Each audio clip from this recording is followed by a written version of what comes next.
ከማውቃቸው ሴቶች ሳይሆን ከማውቃቸው ሰዎች ሁሉ ነው የምላት እና ለየት ትልብኛለች በጣም። ሄሉ ፍቅረኛ ማቾች ነን እንዴ? አዎ ፍቅረኛ ማቾች ነን። ከፍቅረኛ ማቾችም በላይ ነን። ትዋደዳላችሁ ግን ለምን አብራችሁ አትቀጥሉም? ምክንያት ትወጂኛለሽ እንዴ?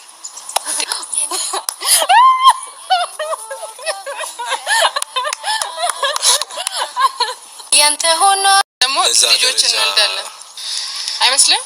ከዛ የልጅ ልጅ እናያለን። ማይ ጋድ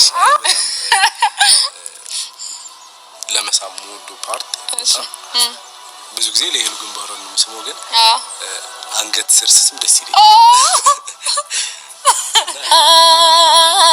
ዋው እንደው የምር በጣም የሚገርም ጥያቄ ነው። ለሰርጋችን ግን እዚህ እንመጣለን። ሙሽራ እንኳን ደስ አላችሁ።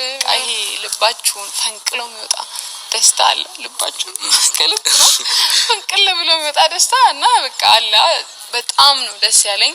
አሁን አጠገባ ዞሪ ራሴን አገኛለሁ። እኔ ራሱ ጥያቄ ሆኖብኛልና ብዙ ጊዜኛ አጋጣሚ ነው እንላለን። ህይወት ላይ አጋጣሚ ናቲዬና ሄሉዬ እንግዲህ ነግሬያችሁ ነበር ይመጣሉ ዛሬ ብዬ እንግዲህ ቪዲዮ ለቀዋል። በጣም ዘግይተዋል ማለት ነው ውዶች፣ ያው የኔትወርክ ጉዳይ ሊሆን ይችላል።